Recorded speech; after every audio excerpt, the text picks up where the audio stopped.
Hi hello வணக்கம் மக்கள், எல்லோரும் எப்படி இருக்கீங்க? நாளைக்குள்ளே 5 ஸ்டாக்ஸ் என்னென்னு பார்ப்போமா? ஃபஸ்ட்டு ஐடிசியில் சப்போர்ட் லெவல் வந்து 503, 505, 508. ரெசிஸ்டன்ஸ் லெவல் வந்து 513, 514.90, 517.90. இதில் ஒவ்வொரு லெவலில் பிரேக் அவுட் பண்ணும்போது என்ட்ரி எடுங்க. அடுத்த ஸ்டாக் வந்து டாடா ஸ்டீல். டாடா ஸ்டீலோட சப்போர்ட் லெவல் வந்து 49.9, 149.9, 150, 150.87. ரெசிஸ்டன்ஸ் லெவல்னு பார்த்தா 152.67, 153.62, 154.46. ஒவ்வொரு லெவலில் பிரேக் அவுட் பண்ணும்போது என்ட்ரி எடுங்க. அடுத்த ஸ்டாக் வந்து பாரத் பெட்ரோலியம்.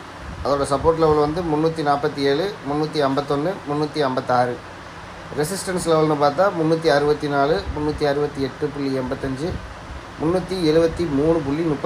இதில் ஒரு லெவலில் பிரேக் அவுட் ஆகும்போது என்ட்ரி எடுங்க. அடுத்த ஸ்டாக்கு சன்ஃபார்மா. நம்ம முந்தானத்தை சொல்லியிருந்தோம், அதுவும் ரேஞ்சு பவுண்டு தான், இன்றைக்கும் ரேஞ்சு பவுண்டு தான். பார்ப்போம் பிரேக் அவுட் ஆகுதுன்ட்டு. சப்போர்ட் லெவல் வந்து 1792, 1806, 1816. ரெசிஸ்டன்ஸ் லெவல் வந்து 1840, 1854, 1864. இதில் ஒரு லெவலில் பிரேக் அவுட் ஆகும்போது என்ட்ரி எடுங்க. அப்புறம் பவர் கிரிட் கார்பரேஷன். அதோட சப்போர்ட் லெவல் வந்து 324, 327, 329.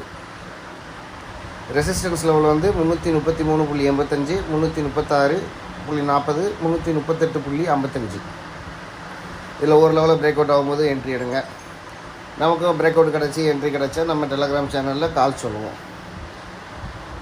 நன்றி. லைக் பண்ணுங்கள், கமெண்ட் பண்ணுங்கள், சப்ஸ்கிரைப் பண்ணுங்கள், நம்ம டெலகிராம் குரூப்பில் ஜாயின் பண்ணுங்கள்.